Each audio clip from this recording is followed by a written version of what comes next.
Bienvenue en tout cas à tout le monde. On a cette conférence ce soir, il est 17h. Alors je voulais juste savoir comment vous vous sentez, parce qu'il est 17h quand même. Allez-y, comment vous vous sentez? Fatigué? Fatigué? Quoi d'autre? Pareil, fatigué? Bien, eh ben on tombe bien alors. On va essayer de se réénergiser et de frotter nos énergies mutuelles et essayer de réveiller tout le monde. Parce que nous aussi, on est fatigués, mais on est tellement heureux d'être avec vous, en tout cas tout de suite. Donc, on va parler donc de Pro Action Academy. Donc, j'imagine que la plupart d'entre vous, vous êtes passés au stand ou pas. Oui, vous hochez de la tête, donc c'est ça. Alors, je vais commencer par vous poser une petite question, histoire de réveiller à la fois nos émotions, nos méninges, nos envies de parler, parce que ça va être une session avec interactivité, hein, parce que l'interactivité, ça se passe à deux. Donc, si je parle toute seule, bah, ça sera raté. Donc, j'ai envie de vous dire, pour vous, c'est quoi le bonheur au travail? Je veux dire, tiens, j'ai envie d'être heureux, d'avoir le bonheur au travail. Quels sont les adjectifs ou les verbes ou les noms que vous diriez? Je vais pas vous écouter. Alors, allez-y, hein, projetez, parce que j'ai la chance d'avoir un micro. Oui? Être épanoui. Oui. Super. Quoi d'autre? Se sentir à sa place. Merci. Ça, vous verrez que l'importance que ça a pour nous de se sentir à sa place. Merci, oui, tu as une note, c'est extraordinaire. Donc, être épanoui, se sentir à sa place. Le travail d'équipe. Travailler en équipe. On verra que chacun a sa façon de travailler, d'être dans le bonheur, dans le travail, avec ou sans équipe. Madame, je note que c'est avec les équipes. Et merci, c'est bien, vous allez vous sentir dans un collectif. Et merci. En tout cas, c'est notre envie à nous tous dans notre groupe Proaction, justement, de faire du collectif pour pouvoir faire émerger toutes ces énergies qui sont parfois un peu cachées en période de chômage ou de reclassement. Quoi d'autre? Allez, encore un mot avant de commencer. On a attendu les autres. Oui? Dans le respect. Dans le respect. Eh ben, merci d'être, vous avez vu, grâce à vous, on a 2 personnes qui viennent d'arriver et qui vont être incluses tout de suite. On parlait du bonheur au travail. Je m'étais présentée, je me dis je m'appelais Catherine. Non, j'ai pas dit oh je suis menteuse. Non, je m'appelle Catherine. Nous avons Valérie. Il y a Michel qui va intervenir. Il y a A. Ce qui est génial, c'est quand on voit A, on fait ah. Et ben c'est AH. A. Merveilleux, hein. J'adore. Et Tuifong, qui interviendront tout à l'heure dans notre conversation, parce que j'ai envie que ce soit une conversation. Donc, on parlait du bonheur. Qu'est-ce que c'est pour vous le bonheur au travail? Alors, puisque vous êtes arrivée dernière, bah, c'est vous qui y êtes. Juste un mot chacune. La confiance. Vous verrez qu'il y a des valeurs comme ça qui émergent et effectivement, elles sont importantes. Et l'envie. L'envie. Eh bien, écoutez, je crois qu'avec ces quelques mots, on va pouvoir demander donc à Michel de venir de nous parler de toute cette thématique. Vous allez voir dans quoi il l'englobe. Et puis surtout, ce qui est important, c'est l'interaction. Michel va dire des choses et surtout, n'hésitez pas à co-construire, à poser des questions, à l'arrêter quand vous comprenez plus rien de ce qu'il dit.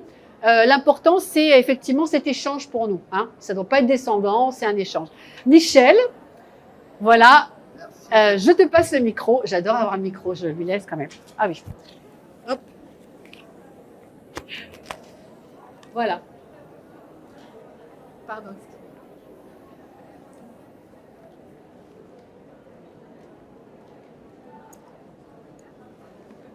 Ah, ça marche. Super.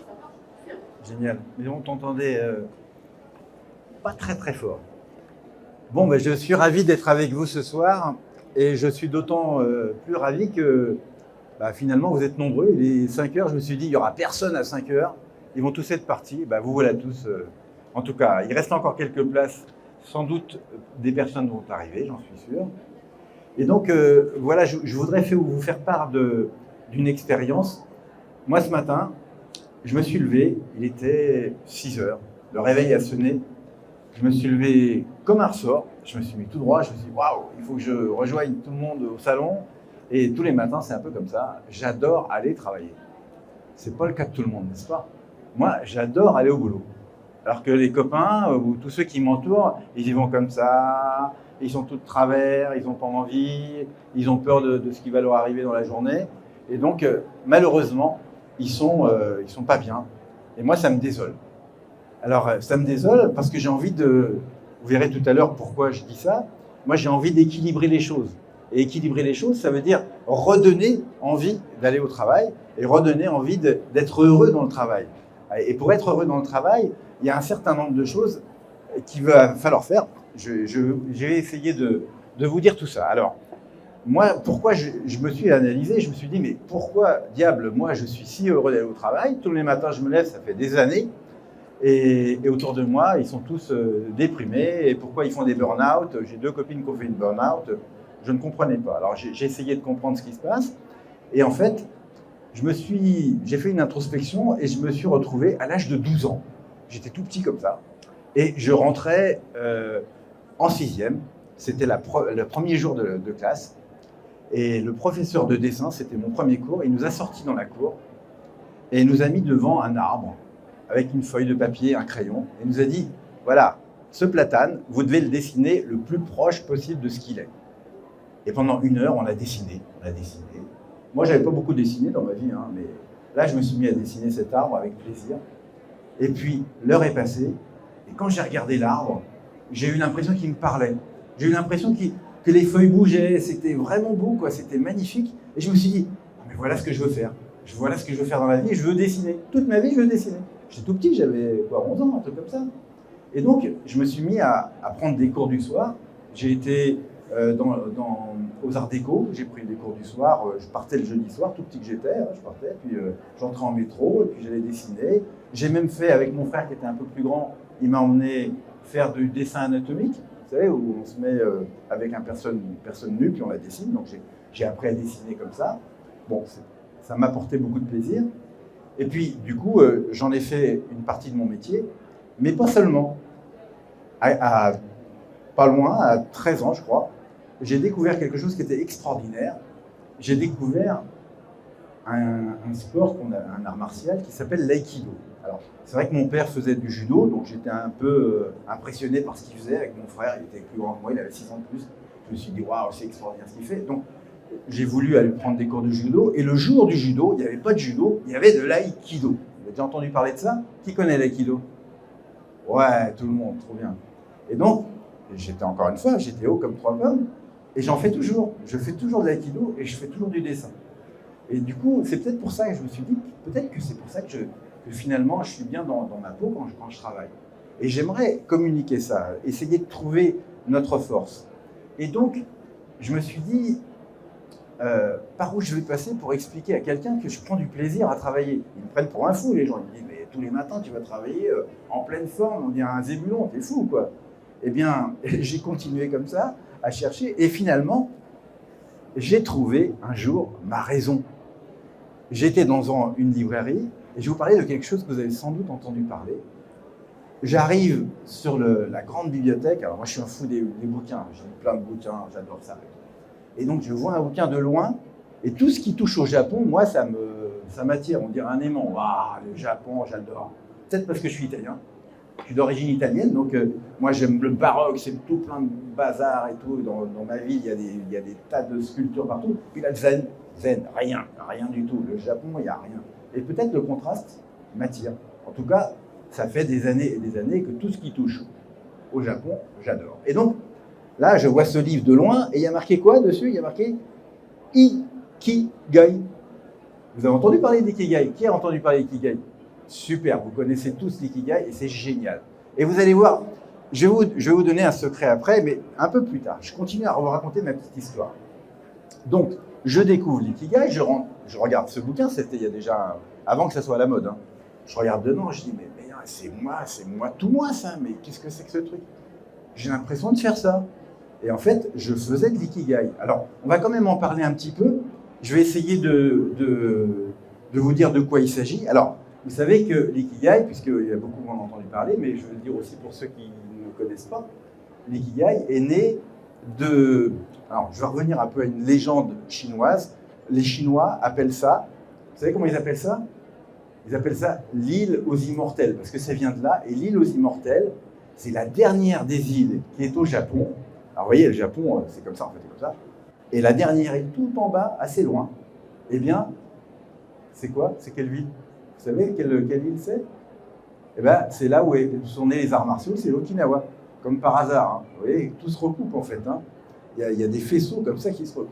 Donc, et à Okinawa, il y a un truc extraordinaire. Un truc extraordinaire. Alors, je ne suis pas centenaire, hein, mais peut-être qu'on va le devenir, qui sait, tous ensemble. Parce qu'en fait, là-bas, il y a plein de centenaires. Mais il y a plein de centenaires, il y en a plein à la rue. Il paraît qu'il y en a 3 fois plus qu'ailleurs. Alors, quand on voit un centenaire là-bas, il n'est pas comme chez nous, dans les EHPAD, ou complètement rabougri. Non, il est en pleine forme. Il est en train de faire de l'aïkido, il fait du tai chi, il va en vélo chercher, faire ses courses.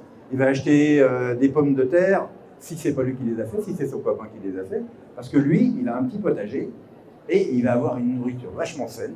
Parce qu'en fait, on va voir après l'ikigai tout à fait, mais je vous trace un peu le portrait, que vous ayez un peu une idée de ce qui se passe à Okinawa. Donc, c'est des gens qui sont, il y a beaucoup de gens âgés, mais ils ne sont jamais tout seuls. Ils sont en train de faire, par exemple, le tai chi. Vous avez déjà vu le tai chi dans Paris? Ils se mettent à faire, moi j'en fais moins que l'aïkido, mais j'en fais pas mal quand même. Et donc, on fait ça en groupe, on pourrait se mettre tous ensemble. Là, si vous aviez envie de faire un peu de tai chi, vous voulez faire un peu de tai chi, peut-être pas tout de suite, peut-être après.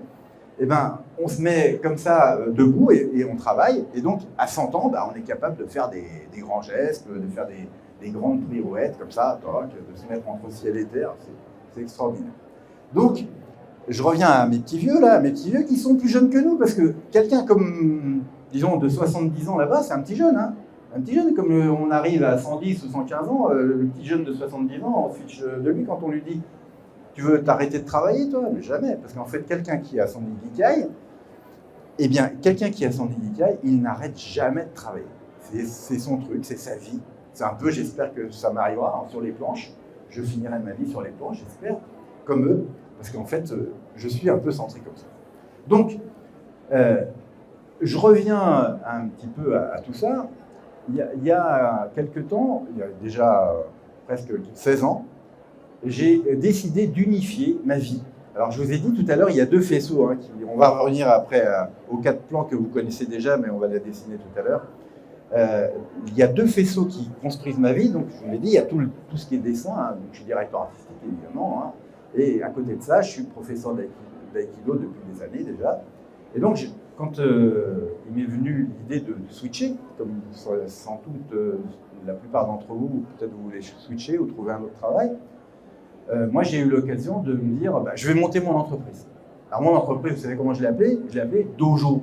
Hein, vous savez c'est quoi Dojo? Dojo, c'est là où on pratique l'aïkido. Mais c'est une entreprise de communication, donc là où on fait des arts graphiques.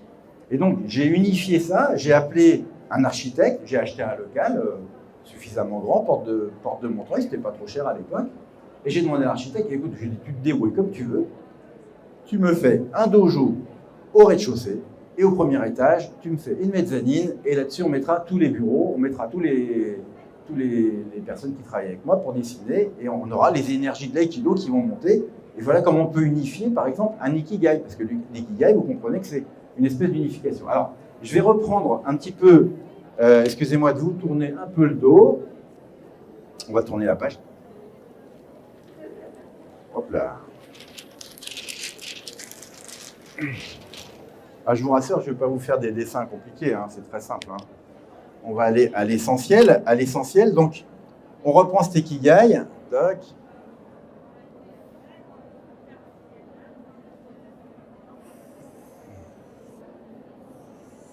Alors, on va faire un premier cercle. Le premier cercle, c'est ce que vous aimez faire. Hein, ce que vous aimez faire dans la vie, on sait tous ce qu'on sait faire à peu près. Donc, on va y mettre un petit cœur. Tac. Et puis, à côté, on va faire un croisement comme ça. Tac. Et là, on va mettre ce pourquoi on est doué. Alors, je vais mettre des petites... Tac, tac, tac. Une petite... Voilà, tac. Voilà. Là, c'est ce pourquoi on est doué. Hein. Par exemple, je pense que voilà, sur les personnes qu'on a rencontrées au Japon, il y en a certains qui sont doués pour l'aïkido, d'autres sont doués pour faire de la menuiserie, d'autres sont doués pour parler, etc., etc. Donc, ça, c'est ce qu'on aime, donc ce qu'on aime faire. Et ici, ce pourquoi on est fait. Alors, quand on est, voilà, on peut remettre 2 cœurs ici, ça serait le croisement, ça serait une passion. Là, tac. On va faire un deuxième cercle ici. Là, c'est ce que le monde attend de vous. Donc, alors, je vais dessiner une petite planète, là, vite fait, là, top. Voilà, le petit monde. Vous reconnaissez, hein, c'est le monde. Donc, le monde, c'est ce que le monde attend de vous. Et la quatrième partie, et c'est pas une des moindres, je suis à bloquer, là. Attends, je suis pas en face. Eh bien, ici, c'est, on va mettre des petits billets, c'est là où on peut être payé pour ce qu'on aime faire. Donc, quand vous rassemblez ce que vous aimez faire, ce que le monde attend de vous, un salaire qui peut vous ramener, bien sûr, de quoi vivre, plus ce que vous êtes destiné à, comment dire, vos talents, en fait, hein, vos talents principaux, que sont, ça, vous les avez découverts très jeunes, eh bien, vous avez les Geekai. Pardon. Et donc, avec un peu de chance, eh bien, peut-être que vous serez centenaire si vous arrivez à rassembler tout ça. Alors, dans les livres d'Ikigai, on parle de tout ce que je vous ai dit à l'instant, hein, donc on parle des centenaires, on parle de... C'est très bien fait, il y a pas mal de livres qui sont faits sur le sujet. Malheureusement, moi, où ça bloque, c'est la deuxième partie du livre. La première partie du livre, c'est très bien. C'est ce qu'on vient de dire là, tout va bien, on rassemble nos 4 plans, etc. Et puis, arrivé à la deuxième partie, on commence à vous dire... Alors, il va falloir faire des exercices, il va falloir introspecter, et donc c'est pratiquement plus que la moitié du livre.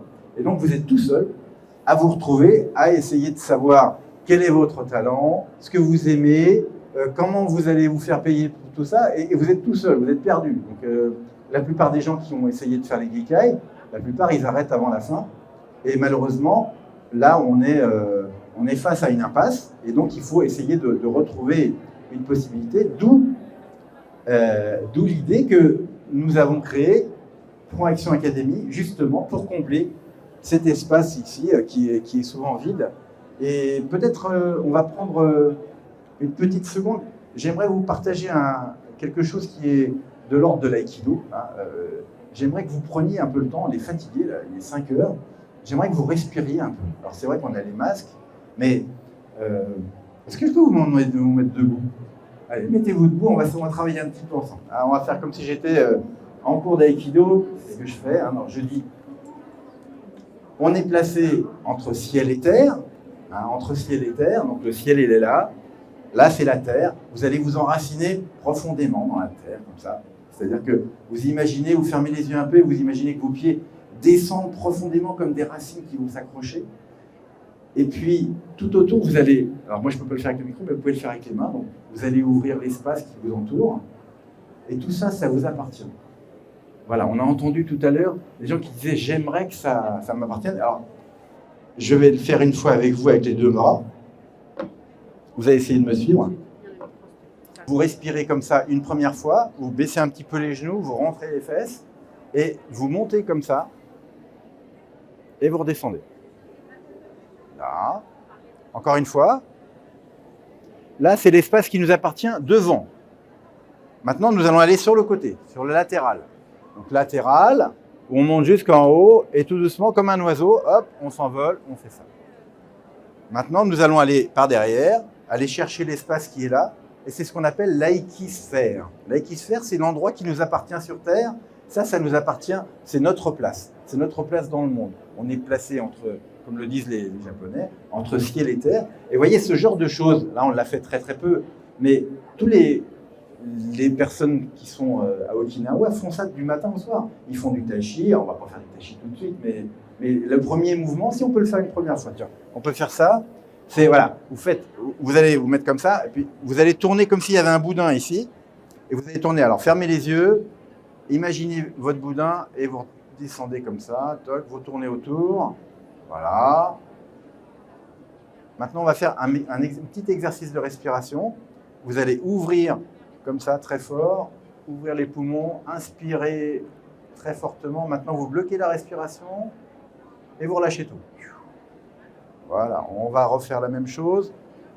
Voilà, avec des gestes harmonieux, on gonfle les poumons, on bloque et on respire.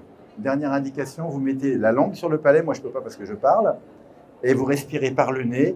Et là, si vous faites ça une dizaine de fois le matin, vous allez être super bien pour commencer la journée. D'accord. La langue sous le palais, hein, Michel. Alors moi, je ne peux pas, évidemment, parce que je suis en train de parler. Bon, là, je voulais juste vous montrer ce petit exercice. Vous pourrez le faire chez vous. Hein, donc, rappelez-vous, hein, antéversion du bassin, c'est comme ça. Il faut être bien droit. Il faut aligner toute la colonne de respiration. On ne va pas faire un cours d'aïkido maintenant. Hein. Mais voilà, il faut de temps en temps prendre le temps de respirer, de bien se poser entre ciel et terre et d'arriver à trouver notre voie. Alors, pour le bonheur au travail, on en revient à ça. Donc, si on arrive à rassembler ces éléments-là, qu'on mange à 70%, à 90%, votre estomac doit être vide de 20%. C'est-à-dire que quand vous êtes complètement plein, c'est que l'estomac il est trop plein finalement. Donc il faut s'arrêter un petit peu avant, parce qu'en fait la satiété, elle arrive. Donc ça c'est ce que font les Japonais dont on parlait tout à l'heure, hein, pour vivre longtemps. Faites de l'activité tout le temps, hein, du vélo, faites du tai chi, pratiquez. Trouvez le centre de votre vie professionnelle. Et pour ça, nous allons vous parler après du mode opératoire, identitaire et itératif, parce qu'en fait, c'est tout un ensemble. Hein, c'est quelque chose que nous proposons dans Proaction Academy, qui, bien sûr, vous êtes déjà passé la plupart sur Pro Academy. Et en fait, on fait des bilans de compétences très particuliers qui intègrent le mode opératoire. Donc, c'est-à-dire que non seulement c'est un bilan de compétences qui fait le point sur ces parties, comme la plupart des bilans de compétences, ils font quoi? Ils travaillent sur les acquis. Les compétences que vous avez appris à l'école, ce que vous avez appris dans votre travail, ce que vous faites. Et puis, nous, on va travailler aussi sur ce qu'on aime faire. Et ça, c'est moins évident. Parce que ce qu'on aime faire, je vais arracher tout, ce qu'on aime faire, c'est pas clair en fait. Il y a des choses qui nous dépassent. Et c'est pour ça qu'on appelle ça le mode opératoire, qu'on appelle aussi l'excellence d'action. C'est qu'il y a des éléments que nous avons acquis en petit, vous en parlera tout à l'heure, et qui sont notre excellence. Et malheureusement, on n'en a pas conscience. Pardon. Donc, je vais laisser à le temps de présenter voilà, le mode opératoire. Il va vous donner quelques idées sur le sujet. Voilà. Merci. Attends, je vais te donner le petit micro là, mais ça parle moins bien.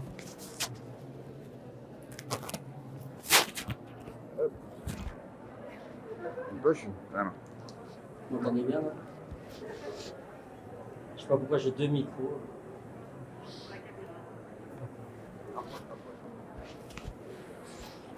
Bon, j'adore parler après Michel. C'est toujours un bel exercice. Alors, Michel est un occidental qui nous a amené très très loin en Asie. Moi, je vais vous ramener en Occident. Donc en fait, ce qui est intéressant dans ce qu'a fait Catherine au tout début, elle vous a posé des questions sur quelle est votre représentation du bonheur au travail. Et donc vous avez tous spontanément sorti un certain nombre de mots. Merci Michel. De mots qui vous sont venus à l'esprit. Voilà, c'est la première page. Voilà. Et qui ont une particularité, c'est que vous vous êtes rapproché d'un concept qu'on va vous expliquer maintenant, qui est l'excellence d'action. Alors l'excellence d'action, ou ce qu'a dit Michel, le mode opératoire identitaire itératif, c'est quoi? C'est une méthode qui a été développée par un Français. Nous, on a l'habitude de dire il serait américain et il serait millionnaire en dollars. Bon, il est français. Voilà. Oh, ouais. Oh, centime. Et en fait, Joël Guillon a développé une méthode basée sur sa propre expérience et son expérience et la vision de la vie qu'il a eue, notamment dans une période de vie qui est très particulière pour chacun d'entre nous, pour tous les êtres humains. C'est la partie entre 0 et 16 ans, c'est ce qu'a dit Michel. Alors, Michel nous l'a expliqué de manière très jolie avec son histoire. Je parle plus fort ou... D'accord, il faut me le dire. Hein. Sur son histoire de dessin et son histoire d'aïkido, donc vous voyez qu'il est aujourd'hui toujours prof de dessin, qu'il est un des rares ceintures noires 5e dan d'aïkido en France. Et donc en fait, les plaisirs et ce qu'il a découvert quand il était enfant, ça s'inscrit comme étant un pilier de ce qu'on va devenir plus tard en tant qu'être humain et en tant qu'adulte. C'est une période de vie qui est très importante, parce que c'est la période de vie, c'est ce qu'a découvert Joël Guillon, où en fait on découvre le monde sans avoir de barrière mentale. Hein, on veut devenir astronaute, on veut faire n'importe quoi. On n'a pas les barrières mentales que la société va nous donner par la suite. C'est là où on a les rêves les plus purs. Et c'est là où on se construit les plaisirs les plus intenses. Et une des notions en fait qu'on oublie par la suite quand on est adulte et notamment au travail, c'est cette notion fondamentale qui est le plaisir. Or, Joël dit, c'est dans le plaisir qu'on est les meilleurs. Ça, c'est la base de notre réflexion. C'est dans le plaisir qu'on est les meilleurs. Or, ce concept, plus tard, c'est pas pris en compte par les entreprises. C'est pas pris en compte dans la vie, dans la société moderne dans laquelle on est. Aujourd'hui, on regarde ce que vous avez fait comme diplôme, ce que vous avez comme expérience, et en fonction de ça, vous aurez ce job. Ce job, vous savez le faire, mais si vous l'aimez ou pas, c'est pas notre problème. Or, ce concept de vous êtes les meilleurs dans le plaisir, c'est quand même un élément fondamental que ne gèrent pas les entreprises. Donc, partie de ce concept, Joël a développé ça pendant 10 ans. Et il a créé donc ce concept de mode opératoire identitaire itératif, parce que c'est identitaire, ça constitue un moment particulier de votre vie qui est de 0 à 16 ans, qui est l'enfance et l'adolescence. Qu'est-ce qui se passe à 16 ans, vous savez ou pas? Un truc très particulier. Non? C'est quoi? Ouais, et on appelle ça là la puberté. Et on découvre le sexe opposé. Et là, dans l'esprit humain, il y a quelque chose qui se passe. Et on commence à s'intéresser à l'autre et notamment au sexe opposé. Donc avant cette période de vie, on est consacré à nous-mêmes. On apprend à marcher, on apprend à faire du vélo, on apprend à se comporter à l'école, à se comporter avec les adultes, avec la maîtresse, avec les parents. Donc on rentre dans un système de codification dans la société dans laquelle on vit. Alors évidemment, si vous êtes né dans les années 80 au Vietnam ou à Bamako, c'est peut-être pas la même chose qu'à Paris dans les mêmes années. Vous êtes confronté à la société dans laquelle vous êtes, mais vous apprenez à vivre et vous découvrez tout un tas de mécanismes et notamment vous créez le mode opératoire identitaire itératif à ce moment-là.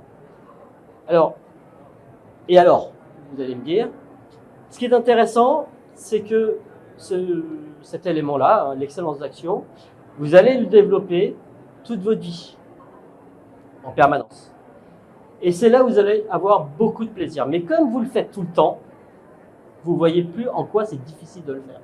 Imaginez un sportif qui s'entraîne 8 heures par jour à sauter à la perche, il va vous dire sauter 6 mètres, c'est ultra facile. Il suffit de courir correctement, mettre la perche correctement, et puis on saute, c'est très facile. Alors évidemment, tout le monde dira, excuse-moi, mais sauter 6 mètres, c'est pas facile. Hein. C'est parce que tu t'entraînes 8 heures par jour que c'est facile. Et donc, en fait, si vous faites quelque chose tout le temps sans vous rendre compte depuis l'âge de 16 ans, pour vous, c'est facile, et pour tous les autres, c'est difficile. Et vous n'en avez pas conscience. Vous ne vous rendez pas compte que c'est facile pour vous et difficile pour les autres. D'ailleurs, vous avez l'impression que c'est facile pour tout le monde, vu que c'est facile pour vous. Et comme vous ne le savez pas, vous le faites tout le temps parce que c'est du plaisir, vous n'accordez pas d'importance, parce que pas d'effort, pas de mérite. Voilà. Comme vous savez le faire sans effort, ça n'a pas de valeur. Et donc finalement, pour vous, la chose dans votre échelle de valeur personnelle est le plus bas, c'est ce qui est le plus important, et c'est ce qu'on vous reconnaît le plus, et vous ne le savez pas. Voilà, c'est ça que dit Joël. Et nous, chez ProAction Academy, on a intégré ce protocole, donc la découverte de votre excellence d'action. À quoi ça sert? Ça sert à deux choses. Personnellement, c'est important de savoir quelle est votre excellence d'action, parce qu'à partir du moment où vous en avez conscience, vous pouvez le gérer, le contrôler et l'utiliser à bon escient. Ça, c'est pour vous. Éventuellement, vous évitez des problématiques du genre je subis mon mode opératoire, je le fais tout le temps, ou alors on sait que j'adore faire ça, donc on profite de moi. Donc ça, c'est des effets inhérents à la non-connaissance de votre mode opératoire. Et la deuxième chose, c'est qu'à partir du moment où vous le savez, eh bien, vous pouvez le revendiquer, vous différencier des autres dans un processus, par exemple, de recherche d'emploi, ou de positionnement si vous êtes créateur d'entreprise. Et ça vous permet de renforcer votre confiance en vous. Parce que votre mode opératoire est très différenciant par rapport à tous les autres qui sont dans le même processus que vous, dans la même équipe ou dans le même protocole de recherche d'emploi. Voilà. C'est ça qui est important et qu'on a intégré dans la ProAction Academy. Comprendre son excellence d'action, c'est vous donner une longueur d'avance par rapport aux autres dans tous les processus de recherche d'emploi notamment. Je suis très pragmatique, là on est passé de ultra pragmatique. Et donc, vous ne l'avez pas dit, mais un élément constitutif du bonheur au travail, c'est votre plaisir. C'est ça qui est important. Si vous avez du plaisir, vous êtes dans le plaisir, vous n'aurez aucun effort. Vous ne compterez plus vos heures. Vous serez dans le plaisir. Voilà. Hein? Catherine. J'appelle Catherine. Ce qui est très bien, c'est que maintenant, peut-être déjà d'emblée, s'il y a des questions, s'il y a des questions déjà pour éclaircir tout ça, n'hésitez pas. Allez-y, après je vais. Est-ce qu'il y a déjà une question sur cette équipe par Michel ou par A?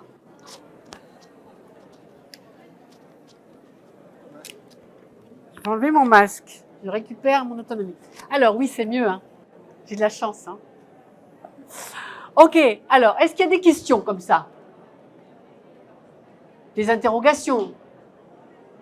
Bon, bah, du coup, ça c'est intégré. Alors bon, on peut parler maintenant de ProAction Academy. Alors on a donc 3 formules, mais je ne vais pas vous parler de toutes les formules, mais en gros, comment on travaille. Donc c'est des sessions de 8 semaines. Et toutes les 8 semaines, il y a de nouveaux groupes qui se créent, hein, des nouvelles sessions. Donc, vous travaillez avec votre session pendant 8 semaines au moment où vous commencez. Pendant ces 8 semaines, il y a 16 modules vidéo, dit e-learning. Chaque module dure 15 minutes. Et toutes les semaines, vous avez à étudier, regarder 2 modules. Avec ces modules, on vous envoie des questions, vous avez un support, vous allez pouvoir travailler. À la fois, d'ailleurs, ces modules concernent le développement personnel avec le travail sur soi, mais aussi tous les outils liés à la recherche d'emploi, notamment les outils qui sont pour moi très complexes, pas pour d'autres, mais tous ces outils numériques ou LinkedIn, et puis aussi tous les outils qui sont liés à la recherche d'emploi avec les CV comme il faut, les pitchs, et j'en oublie encore, et des vertes et des pas mûres. Voilà, enfin, il y a tout un attirail d'outils que vous devez avoir. Et enfin, on établit avec vous les différentes étapes vers votre objectif final, c'est-à-dire le travail auquel vous avez envie. Donc 16 modules avec 16 vidéos. Et après ces vidéos, donc vous les regardez et une fois par semaine, on se retrouve tous en groupe, en visio. Et oui, parce que nous sommes à l'international, bien sûr, en visio, et avec un expert, l'un d'entre nous, qui sont formateurs, accompagnateurs, tout ce que vous voulez. On va parler ensemble, poser des questions sur les différents modules où on a eu des difficultés, des réussites, et on va avoir des questions-réponses. Et à partir de ces questions-réponses aussi, vous allez commencer à discuter entre vous, toujours sous l'égide d'un d'entre nous, et discuter de vos réussites, de vos échecs, ou alors aussi de tout ce qui vous concerne dans cette phase de reclassement et d'apprentissage vers une autre vie. Voilà, ce qui est important, c'est l'effet collectif qui est important, c'est une émulation, ce sont des synergies, et surtout, on n'est pas seul face à sa page blanche, face à ses problématiques ou à ses problèmes. Voilà, donc ça, c'est la première phase. Avec la deuxième phase, donc une fois par semaine, j'ai dit, nous sommes en groupe. Donc tout au long de cette semaine, vous allez recevoir évidemment les supports et aussi des questions. Et vous aurez dans certains modules, ça dépend en réalité de la formule que vous allez prendre, la formule avec mode opératoire, notamment à 10 séances de coaching individuel. 3 dans la première formule, 10 dans la deuxième et 10 dans la troisième formule. Ces coachings, ils sont en face à face avec un d'entre nous, un coach. Chaque module dure 30 minutes. Il y en a à chaque semaine pour faire le point, voir ensemble s'il y a des questions particulières qui vous sont propres ou des interrogations existentielles, on est là pour vous y répondre et pour répondre à tout ça. Et enfin, vous aurez en fin de cursus, évidemment, puisque c'est un bilan de compétences, vous aurez un document de synthèse qui prouvera que vous avez fait ce bilan de compétences. Alors, est-ce que j'ai oublié certaines choses à rajouter ? Et donc, dans le 3e module, il y a l'atelier du mode opératoire. L'atelier du mode opératoire. Le mode opératoire se fait en atelier. Pourquoi vous l'avez très bien défini tout à l'heure. Il se trouve que très souvent, lorsqu'on parle de notre mode opératoire, on a l'impression évidemment que tout le monde le fait. Alors d'être confronté à quelqu'un qui a un autre mode opératoire qui fait complètement différent de nous, ça nous épate. Et du coup, ça réévalue ce qu'on fait nous. C'est-à-dire c'est en se confrontant qu'on se rend compte qu'effectivement, ce qu'on fait est extraordinaire. Nous qui pensions que c'était tellement facile et tellement normal. Donc, l'effet collectif est très important pour cette prise en compte du mode opératoire.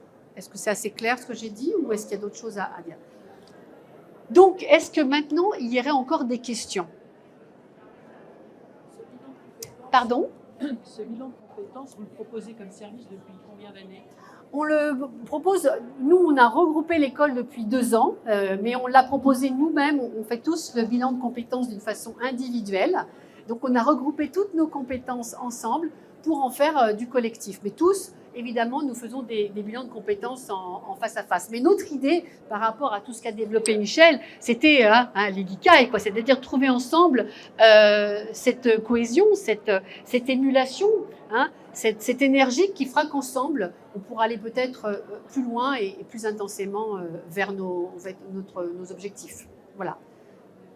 Est-ce qu'il y a d'autres questions?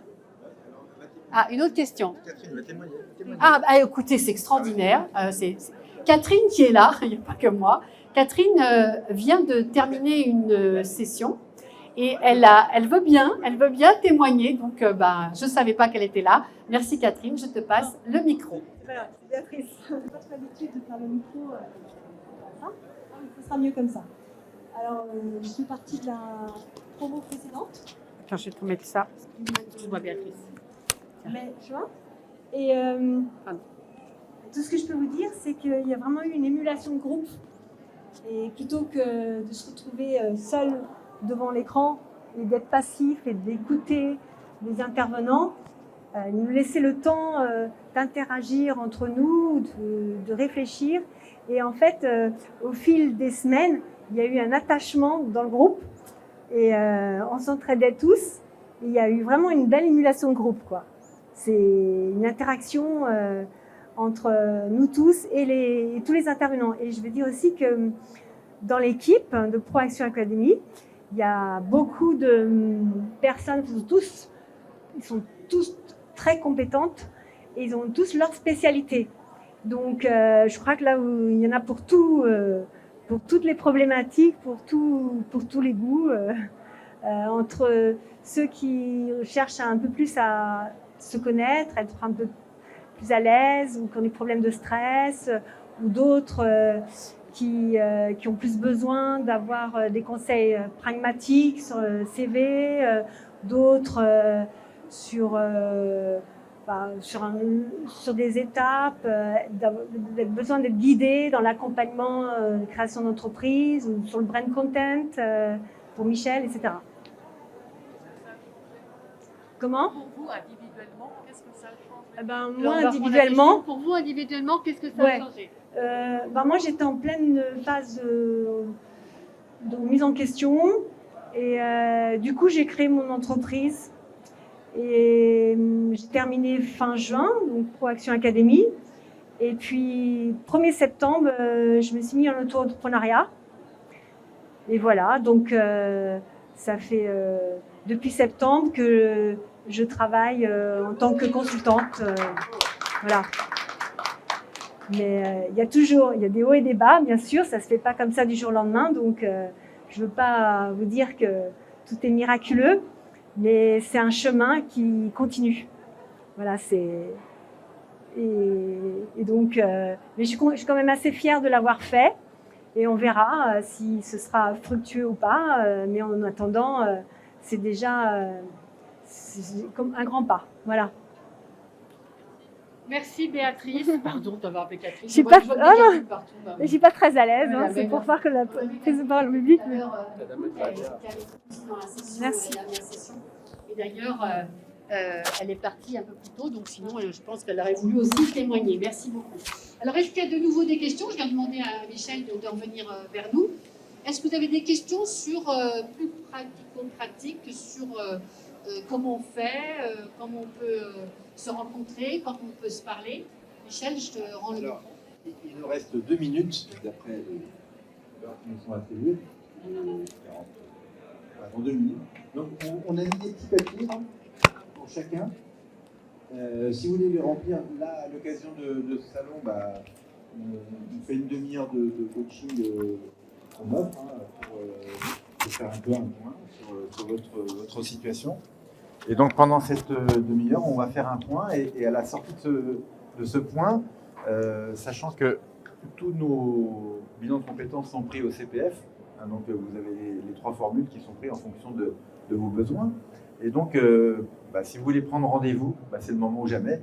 Donc vous remplissez un petit papier, soit sur le site, soit maintenant vous nous le remettez, vous mettez votre nom, votre prénom et votre mail, et on ne tardera pas à vous joindre et à vous accorder gratuitement, bien entendu, une première demi-heure d'entretien qui va nous permettre de faire un point avec vous, savoir si c'est vraiment utile pour vous, ou alors si vous n'êtes pas bien orienté. Et donc, on se fera un plaisir de vous appeler un par un, donc en tête-à-tête, en vidéo, pour essayer de faire un point avant même que vous agissiez sur l'idée même de faire un bilan de compétences. Voilà. Je vous remercie. Merci à tous. Ceux qui d'être veuleux nous venus, rendre... voilà. voilà, merci. Merci et bonne route.